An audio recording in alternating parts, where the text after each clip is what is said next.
asalaamaaleykum mbokk yi amaan nañ mbégte lool dikkaat yéen ci xibaaru météo yi fi ñuy tàmbale mooy am nañ ay taw démb côté fu mel ne Ndar am nañ fa ñaar fukki milimètres ak lu tegal ci Casamance tamit fu mel ne Oulampane fanweeri milimètres ak lu tegal am nañ ko fa ak gox goxaan yu bëri diggante Ndar boo jàpp tuuti ci côté Ziguinchor bi loolu nag taw yoo xam ne mu continuer na gum tuuti loolu nag bi ñu ko xoolee diggante tey ak ëllëg aman nañ tekkaaral boo xam ne ñu ngi koy nattam diggante tey ak suba loolu nag ànd nag tàngooru guddi goo xam xaw naa waaj yokk tuuti ci fan yi parce que taw yi nga xam ne amoon na fan yi moo wàññi woon tàngooru guddi gi ñu xool nag niir yi nu muy demee ci Afrique sowu jant ay niir am nañ ko daanaka guusaay bi mi ngi fi ba tey xam naa wàññeeku tuuti mais situation mi ngi favorable ba tey parce que am nañu ay niir yoo xam mën na jóge Mali daal di wàlli tuuti dugg ci réew mi diggante tey ak ëllëg nañ ko topp ak yéen ñu xool nag tey ji ci guddi jëm ci ëllëg ci wàllu tàngaay bi ak taw tàngaay bi kat dina xaw a wàññeeku tuuti diggante Bakel mu am ñaar fukki degré ñaar bu ñu demee ba Ndakaaru na yokk tuuti tàngoor parce que diggante Ndakaaru ak Mbuur ñaar fukki degré juróom-ñaar la ñuy am Ndar tamit ñaar fukki degré juróom-ñaar ak asamaan su niis nañ ko am ci gox-goxaan yëpp tekkaar la ñuy am naam mais asamaan si na niis niir yoo xam ne wax den saa ñu gis ko ci asamaan si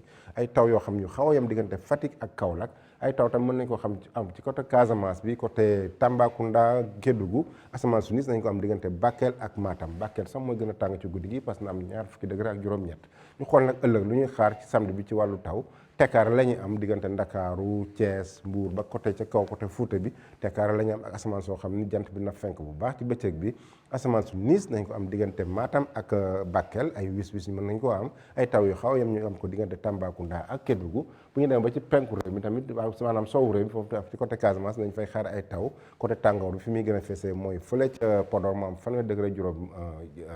juróom benn Dakar na am fanweeri degré ak ñett Ziguinchor mooy xaw a yam tuuti na am fanweeri degré ak benn donc mbokk yi bu ñu jeexalee weeru août bi ñu xool nag maanaam taw yi nu muy demee ci wàllu daynu millimètre li ñu amagum ci taw bu ñu ko xoolee carte bi maanaam diggante verte bi ak weex bi mooy mandargal situation boo xam ne xaw a yem la ba xaw a am doole tuuti ci wàllu taw lu verte bi mooy mandargal rek taw yi fii am na fi doole diggante Louga ak Ndar bu ñu demee tuuti diggante Ranérou jàpp tuuti côté Linguère jàpp ci soow Podor bi foofu tamit taw yi xaw na fa am doole fu weex fi yëpp nag taw yi dafa déggu doom maanaam nañu amoon dañu daan am rek lañu amagum pour le moment fi xaw a soxolaa nag mooy taw yi xaw naa néewal tuuti diggante